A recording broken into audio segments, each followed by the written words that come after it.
¿Qué tal? Saludos, muy buenas noches, bienvenidos a Vía V. La mayoría del Comité Federal del Partido Socialista votó abstenerse en la votación, como saben, de ayer domingo.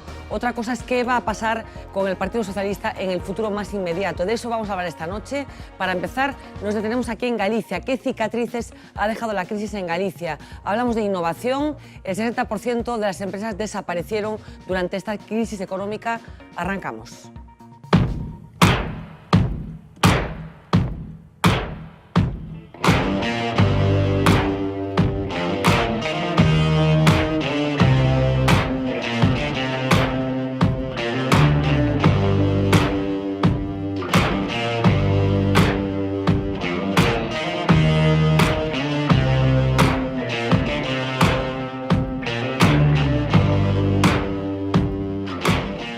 Mucha política, pero también mucha crisis de la que hablar esta noche. Julio Sequeiros, muy buenas noches. Hola, Fernanda, sensación buenas noches. Después de lo que pasó este fin de semana, de qué va a pasar en el futuro inmediato del Partido Socialista. Hombre, yo por una parte estoy incluso agradecido, ¿no?, a que el PSOE se haya reencontrado a sí mismo, ¿no?, después de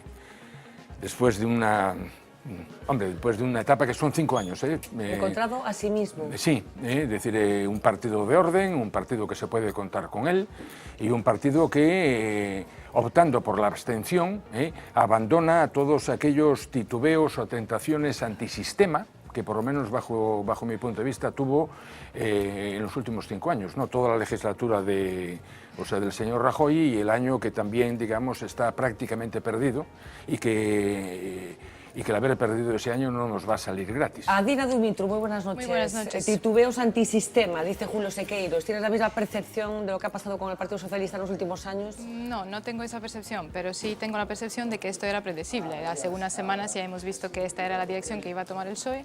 A mí me parece una especie de pucherazo que la parte más mayor, que digamos, la vieja guardia del partido está dando en este momento a una parte del partido que no ha encontrado su rumbo de momento y que tiene que encontrar su rumbo. Gonzalo Rodríguez, muy buenas noches, perdona. Julio habla de titubeos antisistema, está buscando su lugar, ¿tú qué opinas? A mí la verdad que me pareció simpática utilizar la expresión orden. Me pareció, porque ordenado esto, cualquier cosa menos ordenado, desordenado, caótico. Uno se preguntaría, una das cosas que me preguntaba, digo, pero esta xente ten un regulamento, estatuto ou algo así que decida como se toman as decisións, porque de repente dicen en Madrid, que a xestora galega cuya única función é convocar un congreso non pode convocar un congreso, entón qual é a función da xestora e como se organiza isto? Ordenado non é. Eu que si digo e resumo é que o futuro do Partido Socialista xa non depende deles, o seu futuro utilizando o símil deportivo non dependen de si mesmos. Miguel Anxo Bastos Boubeta, boa noite. Boa noite. De quen depende o futuro do Partido Socialista? Aí depende de moitas cosas. Os que agora é que esperar ao día seguinte. Ao día seguinte de que? Sí, de que voten. Porque agora están todos entusiasmados, por día seguinte van quedar desolados. De que voten o sábado. Os que voten o sábado a investidura, despois o día seguinte van quedar mirando así po aire, así todos desolados, dicindo, e que fixemos? Non? Porque isto rompe o partido. O sea, eso non ten... Pronosticas ruptura do PSOE? Ruptura non sei, desde logo que se van desangrar en máis eleccións, máis primarias, máis congresos, que vai pasar unha cousa así, o teño certo. E ti disfrutando. Chego o alcalde de Jupas Bases, aquí me porta as narices, esta democracia interna que me gusta a min, tanta democracia que desleva. A democracia interna disolve os partidos. O que decía Mar Barcón un día aquí no programa, que decía, as primarias son máquinas de picar carne. De picar carne e disolver partidos, pero bueno, agallás teñan tocas de Podemos. Bueno, falaremos do Partido Socialista, efectivamente, pero falaremos tamén do que está acontecendo en Galicia, do que aconteceu en Galicia durante a crisis económica, con empresas que se dedicaban á innovación. Xosé Enrique Vázquez, moi boa noite. Boa noite. Encantada de terte aquí neste programa. Imos a ver do que estamos falando, porque acabas de presentar un estudio no Foro Económico de Galicia que ten que ver ca cicatriz que ten deixado a crise económica en empresas que se dedicaban á innovación. Adoitamos pensar que a innovación era o paracaídas, digamos, contra a crise. Foi así? Ou as empresas que se dedicaban á innovación tamén sufriron durante a crise económica? Bueno, claramente sufriron moito. Esta perda de empresas innovadoras que se produciu tamén no contexto español, non só no galego, foi enorme, pero non só se debeu a que desapareceron moitas empresas, non só se debeu a que quebraron moitas empresas, sino que cando as cousas van mal, as empresas buscan donde aforrar e probablemente donde buscan donde aforrar cando o que intentas é sobrevivir mañán, intentas aforrar naquilo que quizáis te permita sobrevivir dentro de 2, 3 ou 4 anos, non? Eso todo o mundo sabe que é pan para hoxe e fame para mañán, pero ao menos é pan para hoxe. Bueno, pues imos falar dese pan para hoxe, fame para mañá. Mañá que había estivo pendente dese estudo que acaba de presentar o noso convidado nese foro económico, nese think tank montado por empresas con grupos de opinión aquí en Galicia. Cal é o resumen dese estudo, Marina? Pues por esos años de la crisis, ya lo decíais antes, durante la crisis, y estamos hablando entre el año 2007 y 2014, Galicia perdió el 60% de sus empresas innovadoras. Han cerrado más de 1.500 empresas, pasando de 2.500 a menos de 1.000 en solo 7 años. Y pese a que esta curva, la que vamos a ver, es similar en toda España, lo cierto es que en Galicia, con un 26% de empresas innovadoras, Galicia se sitúa por debajo de la media estatal. De hecho, somos la comunidad autónoma donde menos dinero se dedica a ello, solo un 0,87% de nuestro PIB. La siguiente pregunta es ¿cómo mejorar nuestra posición en el ranking estatal? Pues según este informe del Foro Económico de Galicia, la clave no está tanto en comprar maquinaria nueva o subir la inversión al 2% del PIB, que también, sino más bien en la educación. Hace falta dejar de centrarse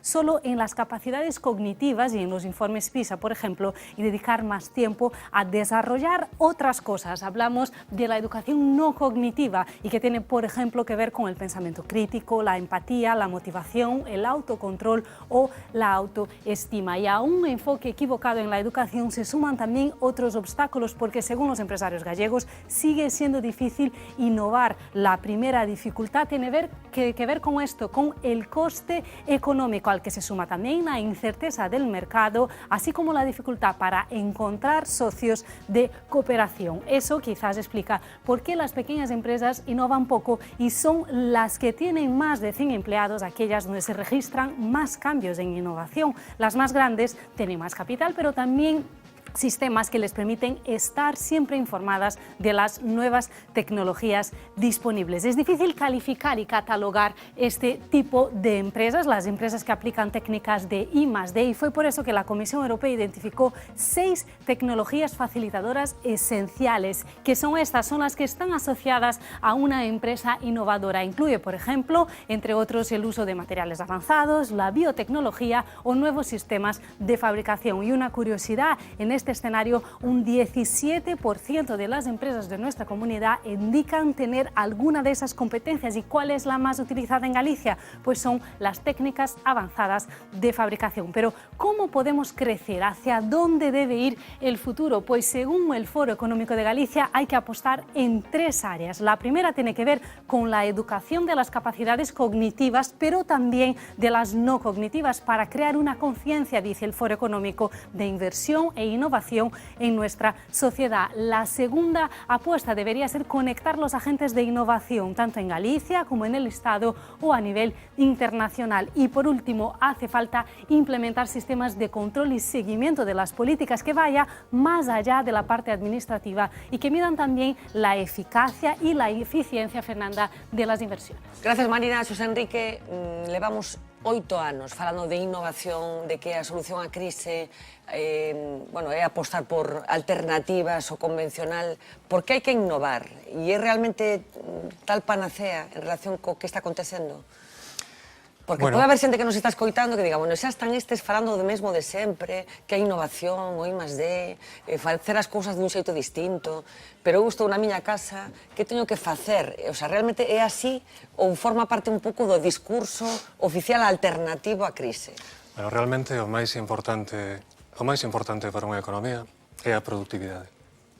A productividade sectorial, a productividade país, e nesa productividade ten unha incidencia fundamental a xeración de novo coñecemento, a comercialización, a xeración, a difusión e a comercialización dese novo coñecemento.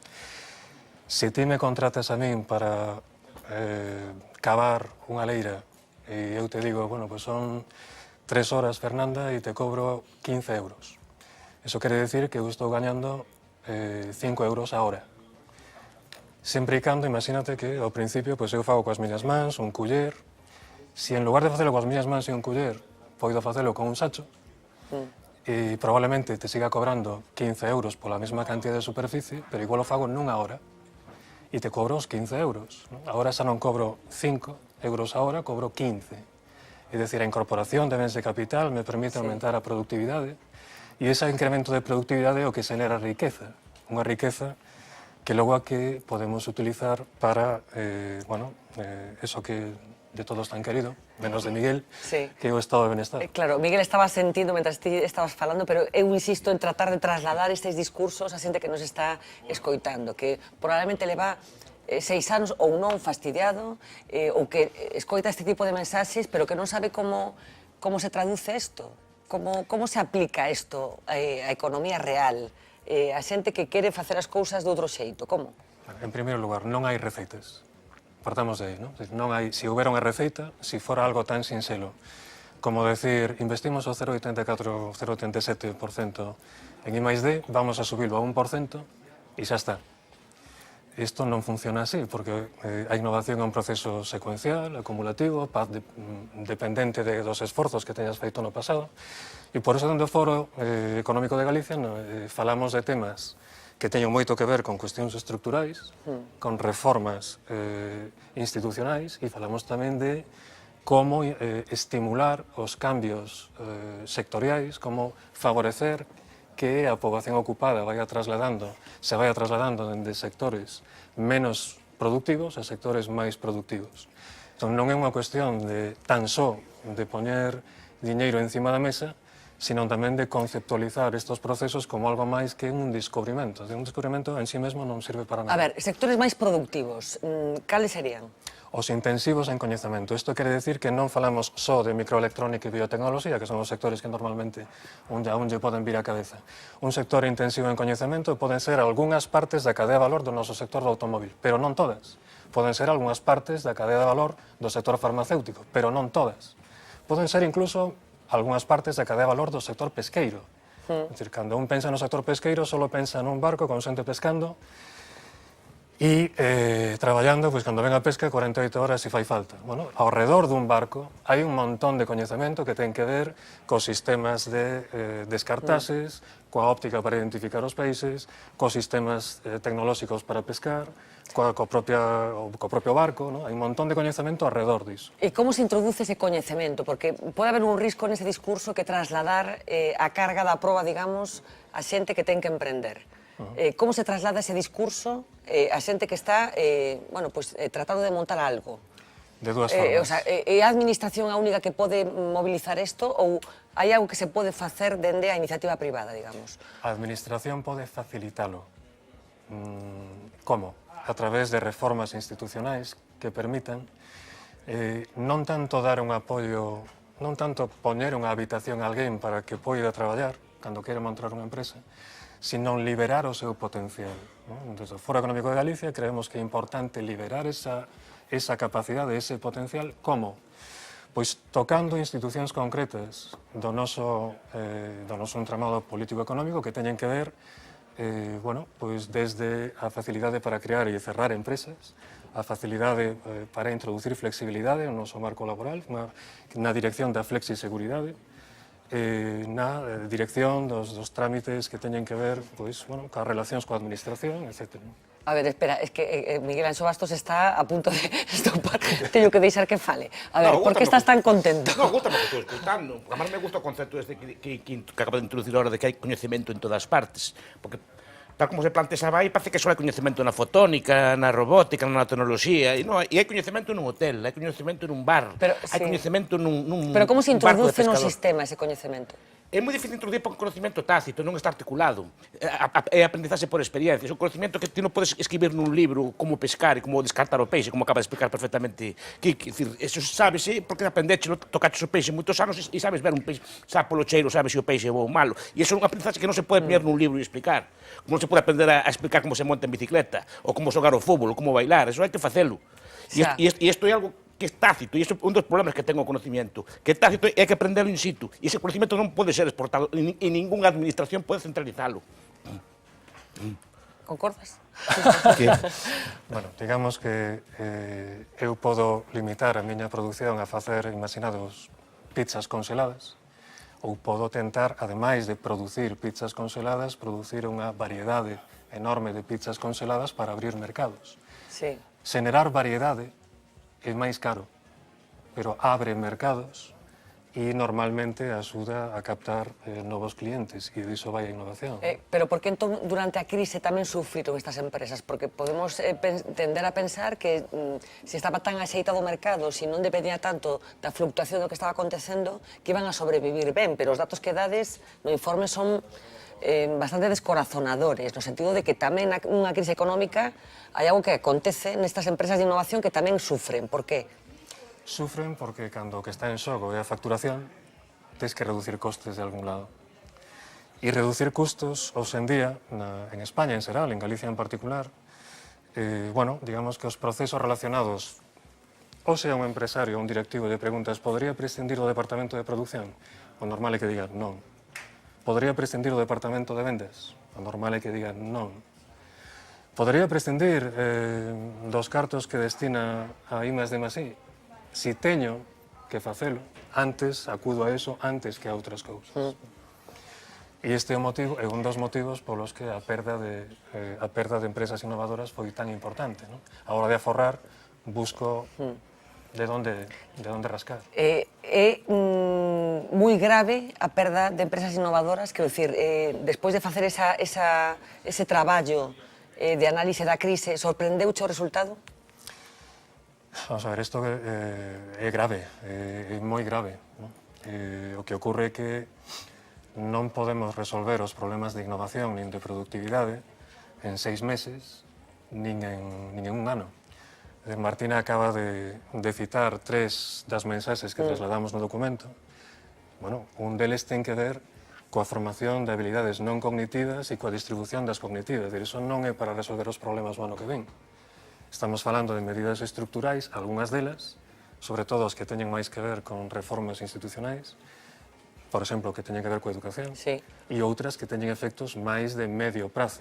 Agora, se alguén espera que en 6 meses fagamos algo que nos quite de onde estamos, pues isto non vai. Vale, confiades na educación, pero así como teoría, digamos. No, confiamos na educación vista porque... práctica, seguides confiando na educación? Confiamos nas reformas que hai que facer na educación, pero as reformas non son pero confiades en responsabilidade. que acontezan esas reformas? A nosa función aquí é propoñer cousas. Suxerir direccións, non? Suxerir direccións no que ten que ver coas reformas educativas, suxerir direccións no que ten que ver con outras institucións, non? Incluso nas políticas, e aí é onde nós podemos chegar. Ahora, si se van adiante ou non, dificilmente nos podemos chegar aí, non? Gonzalo, algo que aportar? Sí, bueno, unha das claves que hai que pensar en como articular e que é un dos grandes retos que temos aquí é como constituir medianas empresas. E isto significa cuestionar cousas que facemos e cousas que non facemos. Unha das cousas que facemos, o que se están facendo, que forman parte das políticas en este momento, é enfatizar moito a cuestión dos emprendedores. E aquí non temos un problema de ter unha tasa de emprendemento máis elevada, temos unha tasa de emprendemento razonablemente elevada, temos moitos microemprendedores e temos un nivel de microempresas elevadísimas, donde falla o noso sistema é en ter maior porcentaxe de medianas empresas, que é onde está o emprego e é onde está a capacidade de canalizar esos cambios tecnolóxicos, é onde está a capacidade de planificar esas innovacións, onde está a capacidade de participar en mercados exteriores. Participar en mercados exteriores significa tamén participar dos cambios de tendencia, de mercados diversos, de tipos de información, significa tomar decisións máis rápido. Entón, onde falla o noso modelo é en que estamos moi centrados en promover a emprenditorialidade con unha política que me parece de corto plazo, e eu non estou en absoluto en contra de que haxa emprendedores, o que estou en contra é de onde situar o foco. E utilizamos para elo, ademais, algunhas metáforas que son claramente enganosas, como, por exemplo, o tema del emprendedor do garaxe, ¿no? Mito por excelencia, emprendedores que se meten en su garaje e tal, que casualmente todos os garaxes están situados en California. Entón, temos 12 decisións, nos compramos un garaxe e nos vamos a California.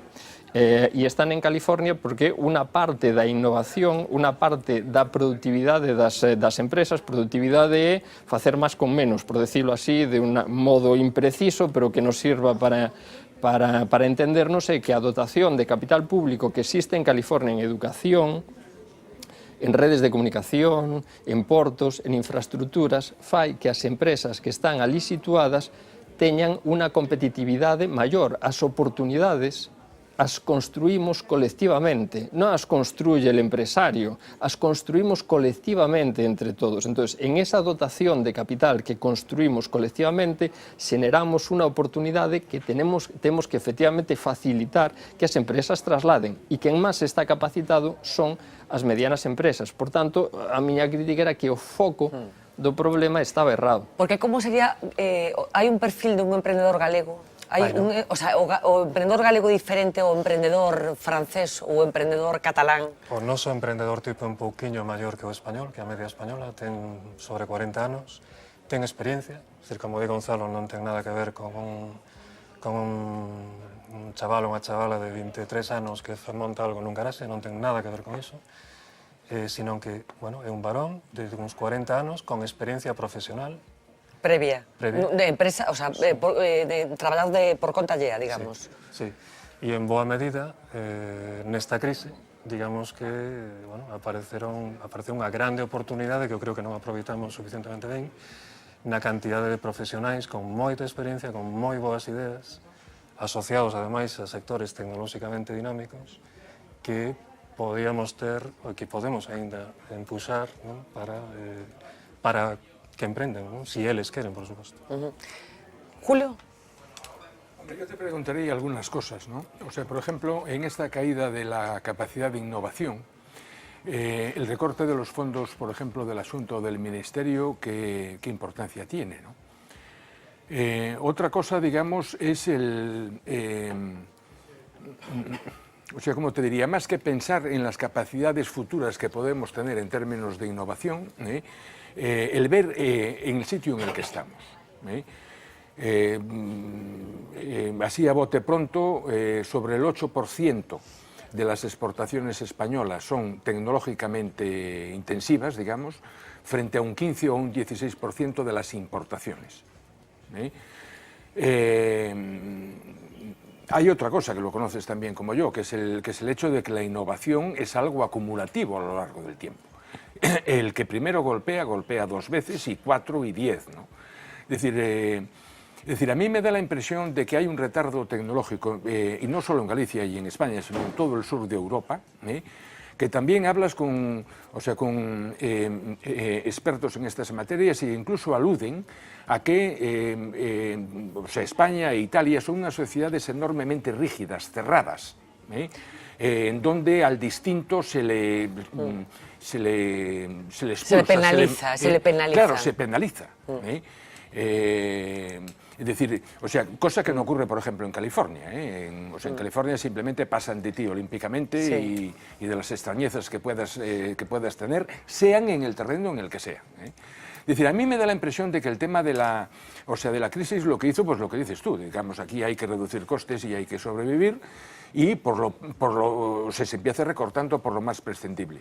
Ejemplo, ¿qué pasa, por ejemplo, con los fondos públicos? Lo que a mí me parece que el I+D en todo el sur de Europa, no es solo un problema español o incluso gallego, que tiene una dependencia excesiva de los fondos públicos.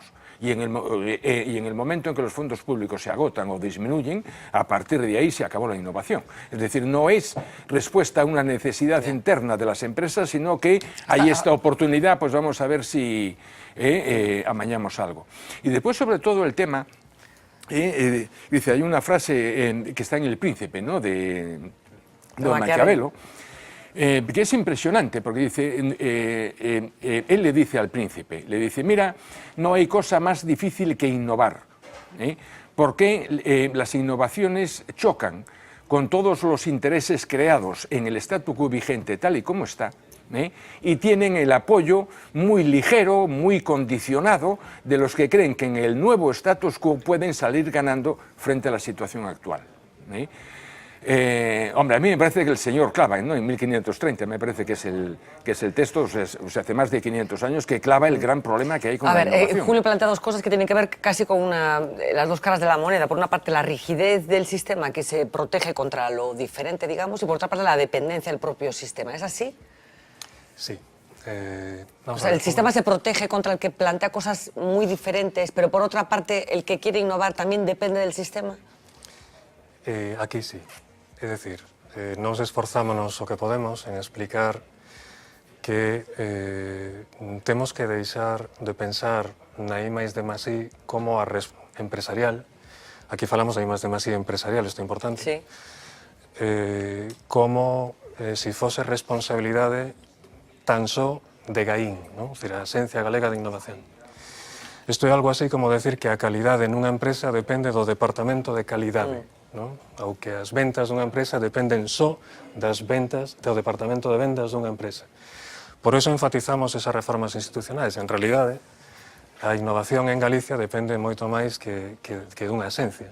Depende de que liberemos ese potencial, o cal pasa por reformas que deben atacar distintas consellerías, non só a axencia responsable de poñer este diñeiro ou este outro encima da mesa.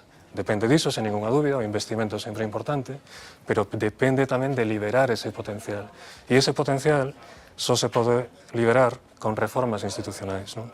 Julio facía referencia tamén á atracción de talento e a resistencia ás ideas novas, pero hoxe en día, digamos que realmente, e por utilizar unha metáfora dura, nos pegamos por ideas e persoas. Nos debemos entrar na medida en que poidamos para atraer talento que implica personas e ideas, ¿no? Isto, claro, pasa por cambiar moitas institucións informais, valores, moitas institucións formais, ¿no? Cando falamos de seleccionar persoal en calquer institución ou empresa, pois non dá igual que prime o mérito e capacidade que primen outros criterios, ¿no? E, por outro lado, a xente que se dedica a estas cousas non se lles atrae con 10.000 euros máis, nin con 20.000 euros máis ao ano, digamos, ¿no? O diñeiro é importante para todo o mundo, pero sobre todo o que é importante o entorno no que vas a desenvolver as túas... A posibilidade de que vayas máis algo, ¿no? Entón, desde ese punto de vista, bueno, tamén no documento falamos de políticas de atracción de talento, de conectividade. Nós non estamos para competir con Stanford, ni con Harvard, ni con MIT. Estamos, quizáis, para ter un mercado de atracción de talento no noroeste peninsular, con un nicho donde temos que lograr atraer os mellores, por suposto. Adina, que estás así como dedicada a esto un pouco, parcialmente dedicada a esto, non, porque moitas veces o discurso que se fai, outras veces é a realidade, a cruda realidade da xente que está facendo cousas distintas e que se atopa que a realidade dura. Sí, a ver, varias cosas que... ¿Está bien este sitio en el que vivimos, este país que se llama Galicia, para tratar de hacer cosas distintas? Di la verdad. Es una pregunta difícil. A ver, es una pregunta que tengo que matizar, ¿no? O una respuesta que tengo que matizar. Lo que yo he encontrado aquí hay varias cosas. Por un lado, he encontrado, y coincido con Quique y con lo que el informe ha encontrado, de que hay una falta de... hay un problema importante en la educación, un mensaje que levanta muchas ampollas aquí en Galicia, de cultivar el pensamiento crítico. Cultivar el pensamiento crítico, cultivar la capacidad de cuestionar y cultivar la capacidad de pensar organizadamente. A ver, espera un momento, Dina, que me están contando que tu micro hay que cambiarlo porque se está escuchando fatal. A ver, si nos puedes traer un micro de mano, continuamos escuchando a Dina. Un momentito nada más, siento la interrupción, pero estás contando que no se cultiva suficientemente el pensamiento crítico o no se tolera bien. Sí, yo creo que no se cultiva suficientemente y esto parte, no parte solamente de la educación universitaria, porque realmente el pensamiento crítico tiene que empezar a cultivarse desde más pequeños. Muchísimo antes. Habláis de la educación hay vosotros, cuestiones, ¿no? Sí, hay cuestiones de pensamiento crítico que no se pueden luego recuperar. Esa es la cuestión. Es decir, hay cosas que ya no se recuperan una vez las personas entran en la edad adulta, salvo un programa muy intensivo, y hay cosas que no se recuperan. Aquí hay países que nos llevan muchísimo a la delantera, ¿no? Obviamente, donde yo más he encontrado esto en las universidades cultivado ha sido en Estados Unidos, en Inglaterra y en Holanda, ¿no? Son los países que realmente cultivan esto en su sistema educativo y lo ves claramente, lo ves cuando los alumnos llegan a ser estudiantes, lo ves claramente en la diferencia de cuestionamiento. Yo no he dado clases aquí de forma continuada, pero sí he dado clases invitadas. No he conocido, por lo menos, a ver, también hay a lo mejor culturas de cada facultad, pero no he conocido estudiantes más callados que los que he visto aquí en Galicia, menos dispuestos a cuestionar al profesor, ¿no? Yo venía de dar clases en varios sitios donde cuestionar era, es decir, la forma más, el público más duro que yo he tenido ha sido los estudiantes, han sido los estudiantes, de forma de combatir lo que dices, de mirar los fallos lógicos en lo que estás diciendo, cosa que aquí no he visto, ¿no? Y ese cuestionamiento es estimulante tanto para el profesor como para el alumno. Por otro lado, también lo que hemos visto, yo coincido con Gonzalo en que la creatividad de una sociedad no está solamente en las empresas, ¿no? Está también en cómo se cultivan las iniciativas en todos los ámbitos, incluido en la sociedad civil, ¿no? Cada vez que hemos estudiado, por ejemplo, iniciativas de innovación social o hemos estudiado procesos de todo lo que tiene que ver con iniciativas de estilos de vida sostenible, ¿no? Que es a lo que nosotros nos dedicamos, muchas veces, y me da mucha pena decirlo, hemos tenido que ir a estudios de caso del País Vasco o de Cataluña, ¿no? en muchos de nuestros proyectos, porque ahí encontrábamos muchas veces iniciativas muchísimo más adelantadas en temas de innovación social, por ejemplo. En esto también lo que hemos notado muchas veces es efectivamente un problema de la creatividad de las administraciones públicas. Las administraciones públicas deberían ser entre los organismos más creativos o que más fomenten la creatividad, ¿no? Tanto en la formación de los funcionarios, porque esos funcionarios tienen luego que prestar apoyo a diferentes procesos, ¿no? De innovación, que parte tanto que puede partir tanto de las universidades como del sector privado. Y ahí hemos encontrado muchas veces o nos hemos atopado con más obstáculos que otra cosa, ¿no? Entonces, el ritmo simplemente, a veces el hecho de que la administración obstaculiza en lugar de ayudar es un problema muy grande y eso es algo que yo creo que tiene que cambiar muchísimo aquí. A ver, Adinda está metiendo el dedo en la llaga, como procuras hacer siempre que hablas. Por una parte, esa ausencia de pensamiento crítico que tiene que ver con una forma de entender el mundo que no parte desde donde tiene que partir, que es desde los... Parte más de una actitud, ¿no? Porque no es tanto que aquí no haya pensamiento crítico, obviamente eso sería absurdo pero decirlo. Que no se fomenta. Galicia tiene obviamente gente con pensamiento muy crítico. Pero que no se fomenta. Pero la cuestión es que ese permanente cuestionamiento de cómo está, del estado de las cosas, de cómo hay que hacerlas, de cómo hay que encontrar soluciones nuevas, no se encuentra en la educación tanto como se encuentra en algunos otros países. No digo que en todos. Lo dejabas claramente cuando decías, mis alumnos no me cuestionan, ¿no? Se quedan callados cuando yo les pregunto que me den caña, se quedan callados. A ver, Quique, te escucho enseguida. Julio, aquí todos estáis en la universidad, más o menos. Yo quería decir una cosa que a mí me llama mucho la atención sobre España, vamos, particularmente, ¿no? Y en Galicia todavía más, que es el contenido, es la definición de una persona culta. O sea, una persona culta es aquella que ha leído mucha literatura, cine, teatro, es decir, es una persona con un gran bagaje en el terreno de las humanidades. Ahora, por lo menos bajo mi punto de vista, no se puede ser una persona culta si no se es capaz de arreglar un enchufe, por ejemplo. O no hay, o sea, lo que es el componente técnico de la cultura, del cómo se hacen las cosas, cómo funciona una nevera, cómo se puede reparar un programa informático que pasa cuando el ordenador no arranca. Poner una lavadora, por ejemplo, y reparar una lavadora. Porque, o sea, simplemente uno coge, por ejemplo, el manual de cualquier lavadora y te lo pone allí. Dice, antes de llamar al servicio técnico, por favor, compruebe que está enchufada. Es que la lista de habilidades es un poco masculina. Es decir, no, es un sentido de la cultura como muy humanístico, frente a lo que es, digamos, el contenido anglosajón mucho más pragmático, mecánico. Hombre, los dos extremos son malos, ¿no? Pero hay un punto medio muy virtuoso. En cualquier caso, Adina plantea una cosa que tiene que ver con la universidad, que tiene que ver con la falta de fomento del espíritu crítico, que supongo que tiene que ver algo con lo que tú has analizado, que tiene que ver con la capacidad de emprender o de salirte del rego, ¿no? De lo que te corresponde en un determinado contexto. ¿Estás de acuerdo con ella, con lo que ella plantea, de que no es una sociedad especialmente motivadora, digamos? Bueno, yo creo que coincidiendo con Adina en todo, sí bueno, que... puedes discrepar dela si queres.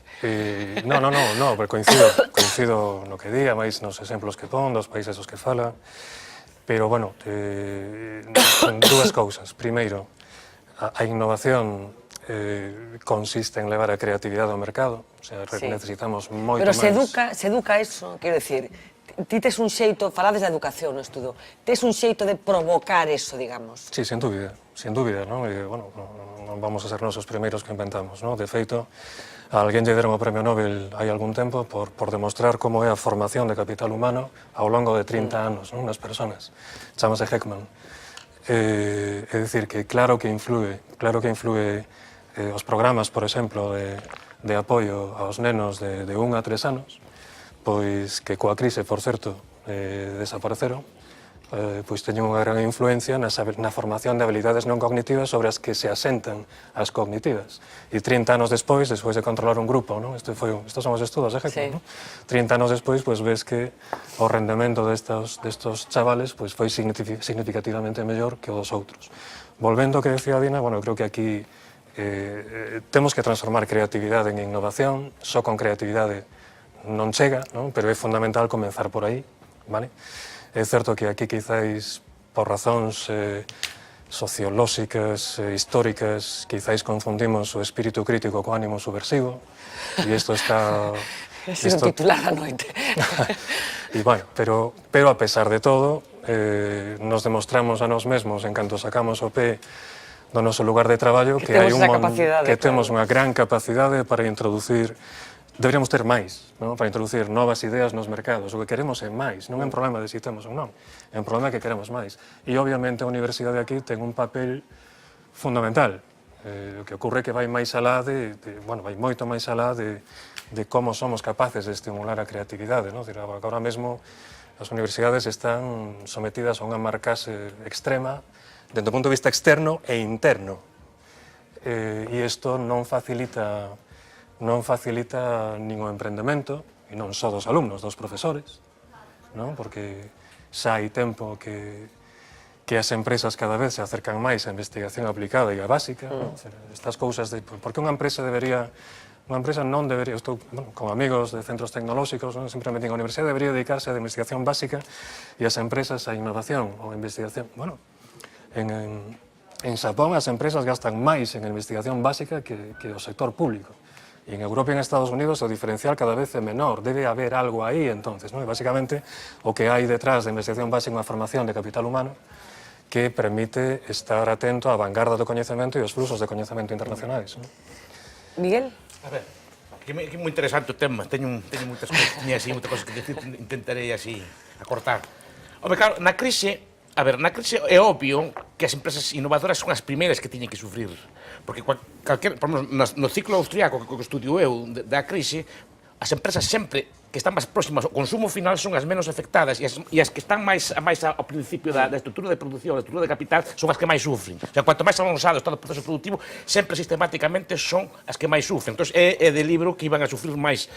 E, ademais, se sumo outra cousa, que hai un drenaxe de capital enorme. É dicir, todo o capital que pode ser usado para financiar todas as empresas innovadoras foi destinado a débeda pública, a pagar rescates bancarios, a pagar todo tipo de cosas. O capital non é para todo, usado para os bancos ou non é para a industria. E normalmente paga o máis débil, como ben dices ti, que son os sectores que menos se ven, os sectores, a tiranía do status quo, que tamén falaba Milton Friedman dela, dicir, que explica, os sectores aí instalados fan máis forza que os outros.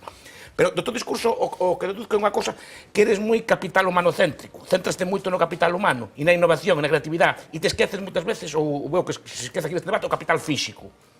Un proceso productivo require de varios elementos. Primeiro, require dunha idea.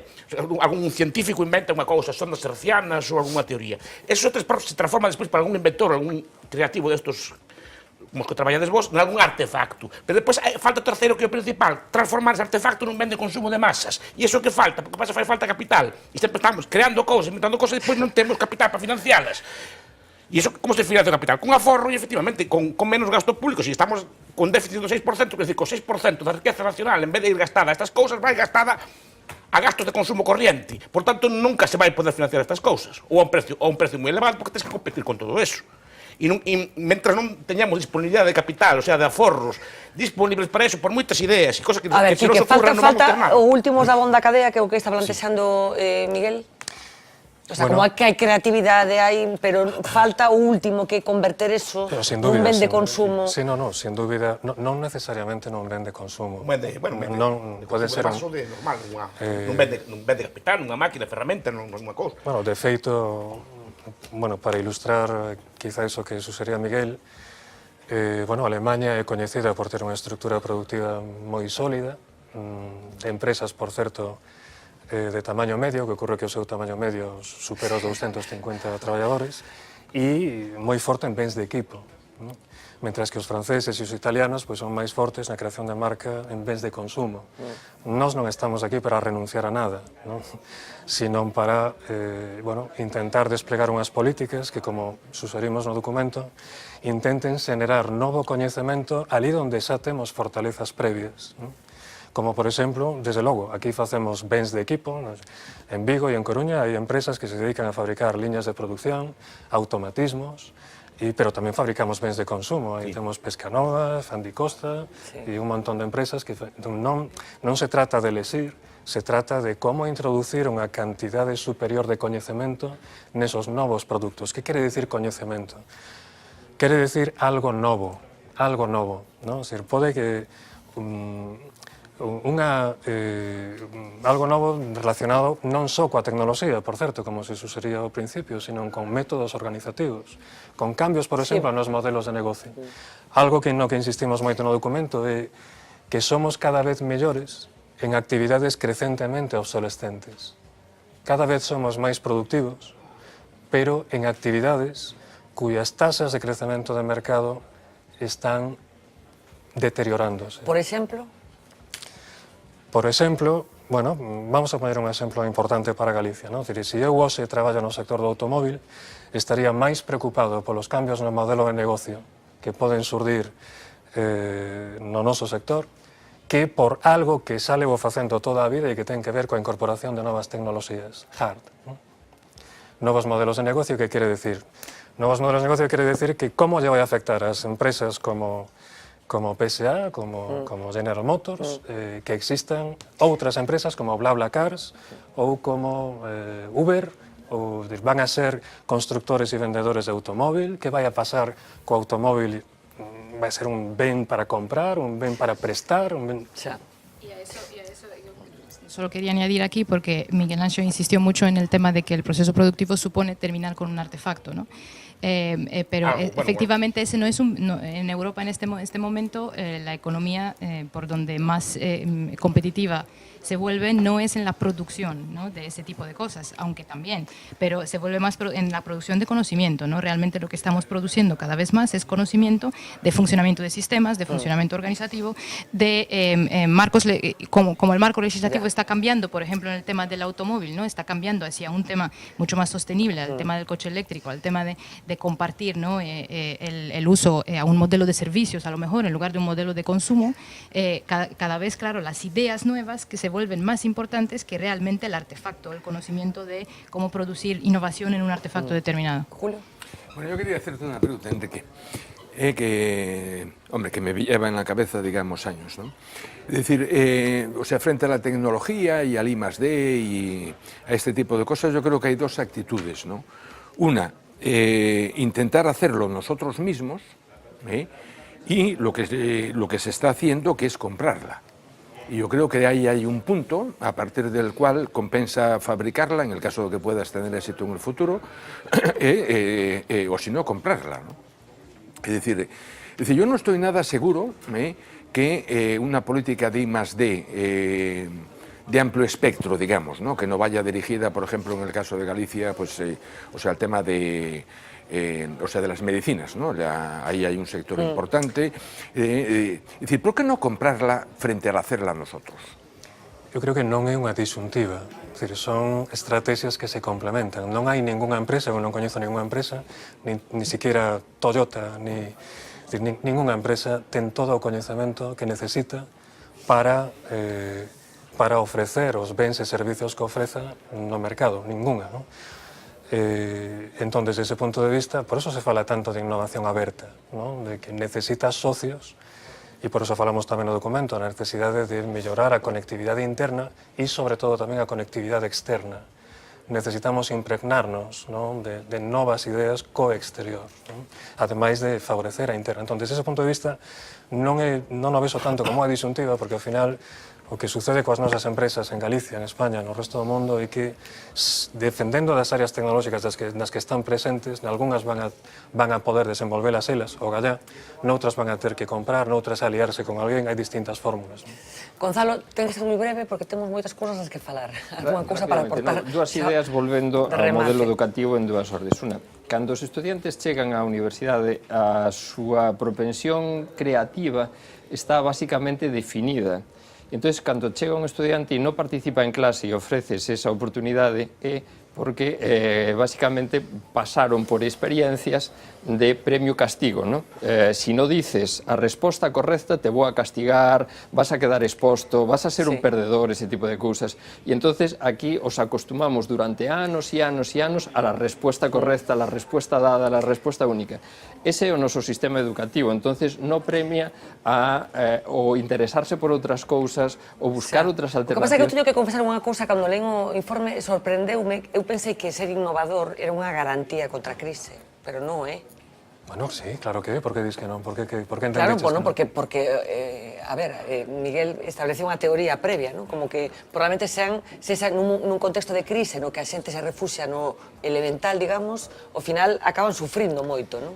No que a xente considera elemental.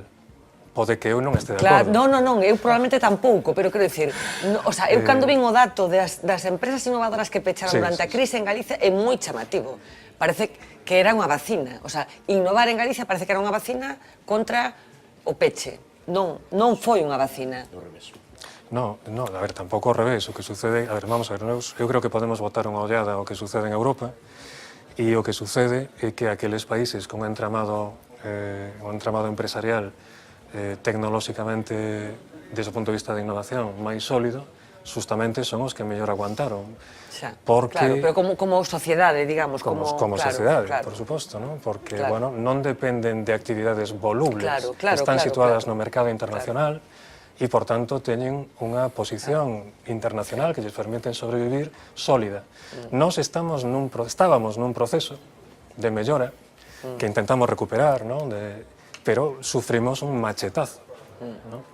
E ese machetazo, pues, temos que recuperarlo canto antes, e eu creo que niso estamos, ¿no? Bueno, pues con esa mensaxe ímonos quedar, recuperar canto antes esa pulsión, digamos, da innovación, a pesar de que a crise, bueno, pues afectou tamén as empresas que se dedicaban a isto, con esa teoría que Miguel Anxo expuso. A ver, Miguel Anxo está encantado con este tema, xa rematamos contigo. A ver, a industria España estaba centrada, un quinto da man de obra masculina traballaba na construcción. Entonces, se a industria da construcción lle vai mal, obviamente a industria que fai cimento, as industrias que fai guindastres, a industria que fai camións, vaille mal.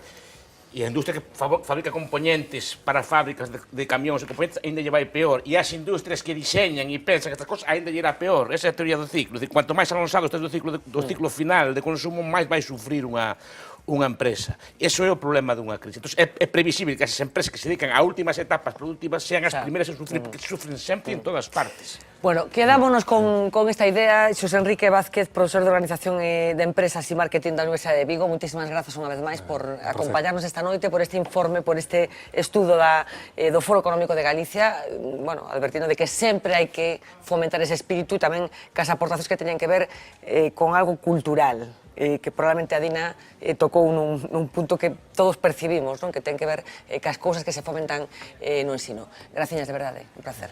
Imos facer unha pausa publicitaria, enseguida falamos de cousas que teñen que ver co futuro político deste país, co futuro social e co futuro. Despois dese Comité Federal que finalmente decidiu que o Partido Socialista vai se abster o próximo sábado. Veremos quen e en que condicións.